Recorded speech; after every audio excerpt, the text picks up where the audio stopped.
The marble floors of the Grandview Hotel didn't clean themselves. Every morning, before the guests came down for breakfast, before the concierge straightened his tie, before the elevators filled with people who never looked at the ceiling or the floor, someone was already on their knees making sure the whole illusion held together. That someone, on this particular Tuesday morning, was Marcus. He moved the mop in slow, deliberate circles, the way you do when you've done something so many times it becomes muscle memory. The lobby smelled like lemon cleaner and fresh flowers. The chandelier above him caught the early light and scattered it across the wet floor like broken glass. It was, by any honest measure, a beautiful building. He was halfway through the east wing of the lobby when he heard them. The elevator doors opened on the far end, and the noise came before the people did. Loud, confident laughter, the kind that doesn't care who hears it. Four men in suits that probably cost more than most people's monthly rent stepped out in a loose group, moving like they owned the place. One of them was Derek Sloane. Marcus had seen him around the building in the few days he'd been there. You didn't miss Derek Sloane. He was the kind of man who filled every room he walked into, not with presence, but with volume. Mid-40s, broad shoulders, the permanent expression of someone who had never once been told no and had decided that was a personality trait. Derek was mid-laugh at something when his eyes dropped to the floor, to Marcus, kneeling there with a mop, and something shifted in his face. Not disgust exactly. Something worse. Amusement. He kept walking. Deliberately. Right through the section Marcus had just finished. His dress shoes left 4 perfect dark prints across the wet marble. He stopped and looked down. You missed a spot. He tilted his head slightly, like he was examining something mildly interesting on the bottom of his shoe. But then again, what do you expect from someone like you? The men behind him laughed. One of them, younger, eager, clearly auditioning for Derek's approval, clipped the edge of Marcus's supply cart with his shoulder as he passed. A paper coffee cup toppled off the edge and hit the floor, splashing cold coffee in a wide arc across the marble. Nobody stopped. Nobody looked back. Marcus stayed on his knees. He watched the coffee spread slowly toward the grout lines he'd spent the last 40 minutes cleaning. He watched the 4 of them push through the glass doors of the conference room without a single backward glance. Then he picked up the roll of paper towels from his cart. Started cleaning. His face gave away nothing. And why would it? What none of them knew, what not a single person in that gleaming lobby knew, was that Marcus Webb had signed the papers to own this entire building just 48 hours ago. After he'd asked why she cared so much about work, nobody noticed. She said, "The floor tells you everything about how people treat each other. A dirty floor means somebody stopped caring about the building, about the work, about the people walking through it." He never stopped thinking about that. After selling Webb Clean, Marcus began quietly acquiring struggling hospitality businesses not to flip them for profit, but to fix what was actually broken inside them. He had a process. Review the numbers. Review the HR records. Then go inside as a worker, because the floor always told the truth that the spreadsheets hid. The Grandview Hotel Group landed on his desk in late October. 5 properties. Beautiful buildings. Hemorrhaging money. 40% annual staff turnover, and a file of anonymous employee complaints his attorney had flagged as deeply troubling, not about wages or scheduling, but about dignity. About what it felt like, every single day, to work there. Marcus read the file twice. Then he packed a bag, drove to Atlanta, and checked into a small motel 3 blocks from the Grandview. He had a floor to clean. And he was going to learn everything. To understand why Marcus Webb was on his knees in that lobby, you have to go back a long time. Baltimore, 1985. Marcus was 7 years old the first time he rode the bus with his mother to work. She had gotten a job at the Harborview Inn, and on school holidays, when there was nobody to watch him, he came along. He was too young to understand exactly what she did. He just knew she moved through those hallways with a quiet, focused energy that made everything better after she passed through it.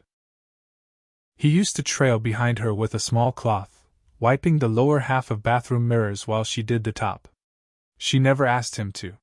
He just did it. Because she was doing it, and that was reason enough. Her name was Dorothy Webb. She cleaned hotel rooms for 30 years. The same invisible labor, every single day, that made everything look effortless for people who never once stopped to wonder how it stayed that way. Marcus never forgot what that cost her. He graduated high school, took business classes at a community college, and at 23 with $900, a second-hand cargo van, and 2 friends willing to bet on a promise, he started Webb Clean. Those first years were brutal. He drove the van at 5 in the morning. He negotiated contracts at midnight. He paid his employees before he paid himself, and quietly skipped meals to make the numbers work. But he built it. By 40, Webb Clean had 4,000 employees and Fortune 500 contracts across 22 states. In 2019, he sold it for $400 million. No press release. No fanfare. The deal closed on a Wednesday. By Thursday, he was eating a turkey sandwich alone in his apartment, reading a book. That was Marcus. He drove a 7-year-old Volvo. Wore a simple watch. Cooked his own meals. Success, to him, was never something you performed. He had one framed quote on his office wall, not from a philosopher or a business titan. It was something his mother told him when he was 12. After he'd asked why she cared so much about work, nobody noticed. She said, "The floor tells you everything about how people treat each other. A dirty floor means somebody stopped caring about the building, about the work, about the people walking through it." He never stopped thinking about that. After selling Webb Clean, Marcus began quietly acquiring struggling hospitality businesses, not to flip them for profit, but to fix what was actually broken inside them. He had a process. Review the numbers. Review the HR records. Then go inside as a worker, because the floor always told the truth that the spreadsheets hid. The Grandview Hotel Group landed on his desk in late October. 5 properties. Beautiful buildings. Hemorrhaging money. 40% annual staff turnover, and a file of anonymous employee complaints his attorney had flagged as deeply troubling, not about wages or scheduling, but about dignity. About what it felt like, every single day, to work there. Marcus read the file twice. Then he packed a bag, drove to Atlanta, and checked into a small motel 3 blocks from the Grandview. He had a floor to clean. And he was going to learn everything. The gray uniform fit perfectly. More importantly, it erased him the way certain clothes communicate certain things without a word spoken. The uniform of a hotel janitor communicated one thing very clearly to everyone around it. Don't look too long. Don't look at all. The facility's supervisor, Jean, handed Marcus a laminated badge on day 1 without making eye contact. East Wing, lobby, executive floor bathrooms. Cart in Bay 3. Don't use the guest elevators. By 6:15 that first morning, Marcus had already learned things no financial report had told him. The cleaning supplies were watered down. Replacement stock was nearly empty. A young woman refilling her cart nearby explained that supply requests went in Monday, got submitted Thursday, arrived maybe the following Tuesday if someone upstairs approved them. Her name was Rosa. Rosa Mendez. 58 years old, 14 years at the Grandview. She had the kind of face that had been through enough to earn every line on it, and had somehow remained warm anyway.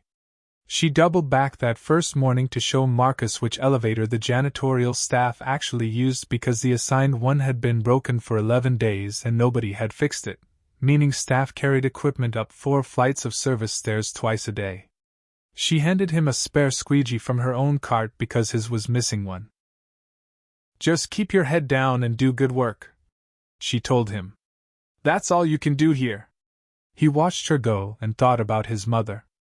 Day 3. Marcus was mopping the 3rd floor corridor when he heard Derek Sloan before he saw him, that smooth, carrying voice, unhurried, completely in control. A young bellhop named Jalen stood in front of him holding a luggage cart, his face tight with the effort of not showing how he felt. Derek wasn't yelling. He never needed to. Context is what people use when they don't have results, he told Jalen, adjusting his cuffs. Do you understand the difference? Jalen said nothing. Derek walked away. 3 nearby staff members suddenly found urgent reasons to look elsewhere. Marcus kept moving his mop. But he didn't forget Jalen's face.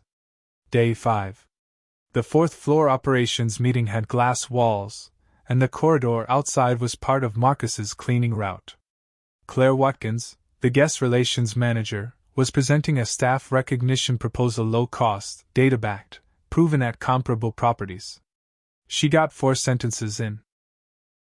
Let the adults handle the budget conversation, Claire, Derek said, looking around the table to share the joke. Your job is to make sure the guests smile. Focus on that. A few people laughed. Claire didn't. Marcus moved his mop and said nothing. He had everything he needed from that room before the meeting was half over. Day 7 was the one that stayed with him. Derek passed Rosa in the 3rd floor corridor, looked at her cart, and delivered his observation with the casual ease of someone stating the weather. 14 years and still pushing the same cart. Some people just have a ceiling. Nothing personal. Just the way it is. He kept walking. Rosa stood completely still. She didn't cry. Didn't look around to see who had heard.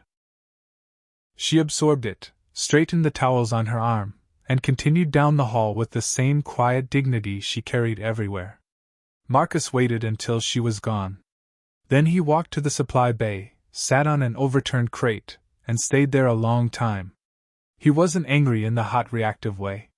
It was quieter than that. Colder. The kind of feeling that doesn't need to announce itself because it has already made up its mind. That night he sent one email to his attorney. Thursday. Full leadership meeting. All board. No exceptions. Also notify the full janitorial and housekeeping staff. I want them in the room. 3 more days of floors to clean. The email landed Thursday morning and spread through the building in 2 completely different ways. In the management suites, it was treated like intelligence to be analyzed, forwarded, dissected, quietly worried about. Nobody recognized the law firm. Nobody knew the ownership group. The one detail that generated the most confusion was the last line: janitorial, housekeeping, and facilities staff were requested to attend. In 14 years, Rosa had never once been invited to a leadership meeting. In the executive wing, Derek Sloan gathered his senior managers and delivered his assessment with characteristic ease. New money coming in, he said, leaning back in his chair. They'll want to look under the hood, ask questions, shuffle some optics.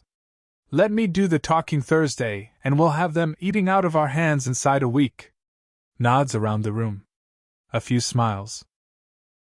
Nobody mentioned the janitorial staff being invited. Nobody thought it was relevant. Marcus was cleaning the executive bathroom when Jean appeared in the doorway, more alert than Marcus had ever seen him. They want all of us in the room, Jean said, lowering his voice. Cleaning staff included. You ever heard of anything like that? Marcus wrung out his cloth. Can't say that I have. Jean shook his head and walked away. Marcus looked at himself in the mirror, the gray uniform, the badge, the face that had been looked directly through for 11 days, and went back to cleaning. That afternoon Rosa found him in the break room. This place used to have something, she said quietly. People were proud to work here once. Now everyone's just trying to survive their shift. She paused. I hope whoever's walking in Thursday actually sees what's real. Not the numbers. The real thing. I think they've seen more than you might expect, Marcus said. Rosa studied him for a moment, that look she sometimes gave him, like she was deciding whether to ask the question forming behind her eyes. Then she let it go, smiled quietly, and picked up her fork. That night Marcus called his attorney. No presentation, he said. No presentation? She asked. Just the ownership documents. Single folder. What are you wearing? Marcus looked at the gray uniform on the back of the bathroom door. What I've been wearing all week, he said. He hung up. Turned off the light. lay in the dark and thought about something his mother used to say on the bus ride home after a long shift. The ones who matter most are almost always the ones nobody's bothering to count. Tomorrow was his last day with a mop. Thursday, he was going to make sure everyone in that room finally understood what a floor was worth. Thursday morning arrived the way important mornings always do, quietly, indifferently, like any other day.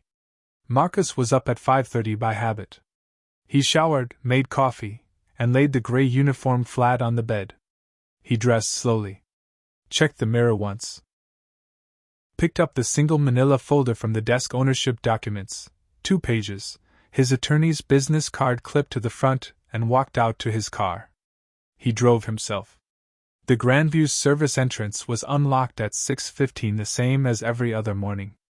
Marcus badged in, nodded at the security camera the way he always did, and spent the next 2 hours doing exactly what he had done every morning for 11 days.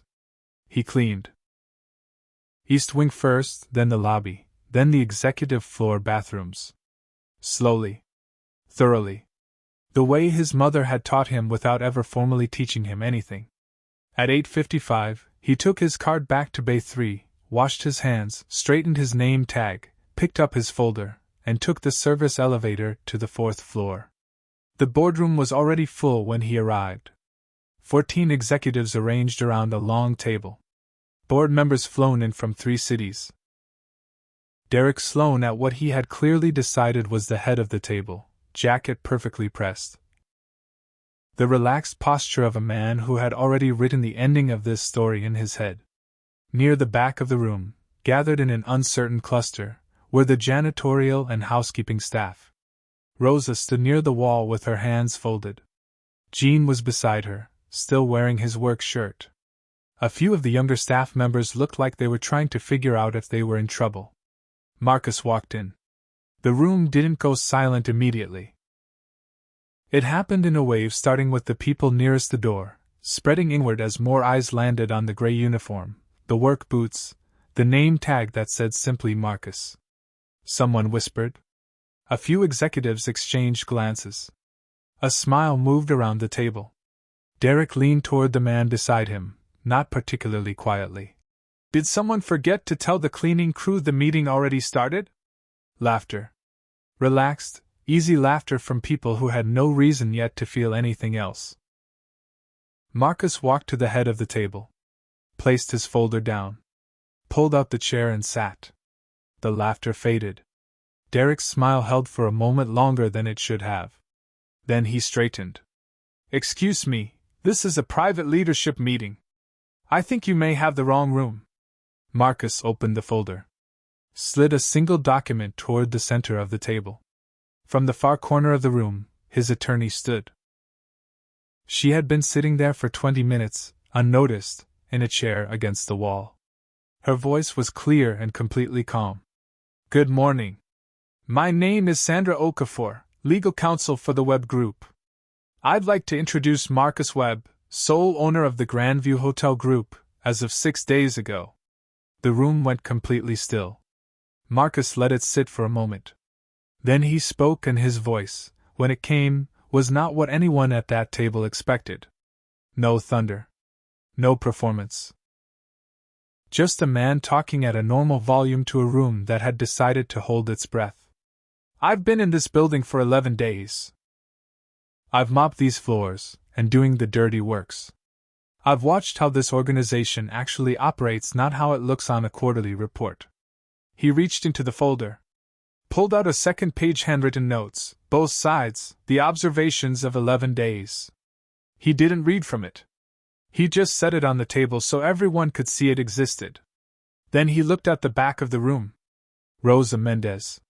14 years. The most consistently excellent employee in this building by every internal metric we pulled. She showed a new colleague where the working elevator was on his first morning because nobody else bothered to tell him. She brought a spare part from her own cart so he could do his job. A pause. That's called leadership. It just wasn't happening at this end of the room. Rosa's hand went to her mouth. She looked at the floor. Then back up. Marcus turned to Claire. acknowledged her proposal by name, the recognition program, the data, the 3 comparable properties. Told her it was being green-lit effective immediately. Then he turned to Derek. The room held its breath so completely you could hear the ventilation system in the ceiling. Marcus didn't raise his voice. Didn't lean forward. Didn't perform anything. You told Rosa that after 14 years, some people just have a ceiling. He reached into the folder and slid a single sheet of paper across the table. I want you to know I agree with you. Some people do. Derek looked down at the termination letter. My numbers, he started. A man who delivers results by breaking people, Marcus said quietly, isn't an asset. He's a liability I've already calculated the cost of. He nodded once toward the door. Security stepped inside. Derek Sloan stood up slowly. Buttoned his jacket. Looked around the room for something, an ally, a challenge, a way to reframe what was happening. He found nothing. He walked out. The door closed behind him. Nobody spoke. Marcus looked down at his folder, closed it, and folded his hands on the table. No, he said. Let's talk about what this place is actually going to become. The second meeting happened 30 minutes after the first one ended. Marcus asked the board members and senior executives to wait. Then he walked to the smaller conference room down the hall and sat down with the janitorial and housekeeping staff. Jean, Rosa, 6 others who had spent the last 40 minutes standing against a wall trying to understand what they had just witnessed. He didn't have a presentation for this meeting either. He just talked. He told them what he had seen in 11 days, not as an indictment, but as an accounting. The watered-down supplies. The broken elevator. The backless stools. The flickering light nobody had fixed. He named each thing plainly, without drama, and watched the faces of people who had lived with those things so long they had almost stopped noticing them, suddenly seeing them reflected back as what they actually were. Not inconveniences. Choices. Choices someone had made about what these people were worth. Then he told them what was going to change. Full supply audit and restock within the week. The elevator fixed by Friday. A wage review across all non-management staff, completed within 30 days, with retroactive consideration for anyone underpaid relative to industry standard. He paused. Looked at Rosa directly. I'm also creating a new position, he said. Director of Guest Experience and Culture. The job is responsible for making sure that how guests feel when they walk through this building is a direct reflection of how the people working in it are treated. He slid a sheet across the table toward her. I'd like you to consider it. Rosa looked at the paper. Then at Marcus. Why me? She asked. Because you've been doing the job for 14 years, he said. I'm just adding the title and the salary. Jean cleared his throat. I filed 4 supply requests in the last 2 months, he said slowly. All 4 got denied. I stopped filing after that. Start filing again on Monday, Marcus said. They'll be approved. 3 weeks later, a journalist got wind of it. Marcus declined every interview. He didn't want the story told as a revenge narrative. Man humiliates powerful executive, crowd cheers. That wasn't what it was. Or at least, it wasn't what mattered about it. The story leaked anyway, through a housekeeping staff member who simply wanted the world to know that something real had happened. That for once, in a building where invisible people did invisible work every single day, someone had walked in with their eyes open and actually looked. The article ran on a Tuesday. By Thursday it had been shared over 200,000 times. Marcus read it once, noted 2 factual errors, and went back to work. 6 months later the numbers told their own story. Staff turnover dropped from 40% to 8%. Guest satisfaction scores hit the highest mark in the property's recorded history. The Grandview Atlanta turned its first profit in 4 years, not because anyone had cut costs, but because the people responsible for the guest experience had finally been given a reason to care again. Claire Watkins was promoted to Deputy Operations Director. Her recognition program was quietly rolled out across all 5 properties. Rose's office was on the third floor. She had chosen it herself not for the view, but because it was directly across from the housekeeping alcove where Derek had told her she had a ceiling. She wanted to see it every morning. One afternoon, several months in, a handwritten envelope arrived on Marcus's desk. Inside, a single note card in careful, unhurried handwriting. You didn't just save our jobs. You gave us back our dignity. Marcus read it twice. Pinned it to the wall above his desk. Directly next to a photograph of his mother in her uniform. Here's what this story is really about. It's not about a billionaire going undercover. It's not about a villain getting fired or a hero getting his moment. Those things happen, but they're not the point.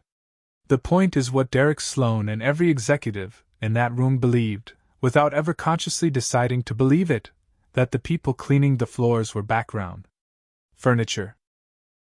Part of the building's infrastructure, like the plumbing or the ventilation necessary, invisible, and completely beneath consideration. They never chose to be cruel. Most of them, anyway. They just chose, every single day, not to look. And when you spend long enough not looking at someone, you stop seeing them as someone at all. That's not just a hotel problem. That's a human problem. We move through buildings, through offices, through restaurants and airports and lobbies, and we interact every single day with people whose names we never learn, whose lives we never consider, and whose dignity we casually underestimate, not out of malice, but out of habit. The habit of deciding, without realizing you've decided anything, that proximity to a mop means proximity to irrelevance. Marcus Webb knew something those executives didn't. He knew that the person who cleans the floor sees everything that happens on it. He knew that the people everyone overlooks are almost always the ones holding everything together. And he knew because his mother had shown him before he was old enough to understand it that dignity isn't something you earn by climbing high enough. It's something every person carries into every room they walk into, whether anyone bothers to acknowledge it or not. Derek told Rosa she had a ceiling. He was wrong. Rosa had a foundation. She had always been the foundation. Marcus just made sure, finally, that the building rested on her the way it always should have. The most dangerous person in any room is the one everyone decided didn't matter. And the morning Derek Sloan looked down at Marcus and said he missed a spot, he was right. He did miss a spot. He missed every single one. If this story made you feel something, share it with someone who needs to hear it. And if you've ever been the person in the gray uniform that nobody bothered to see, this one was for you.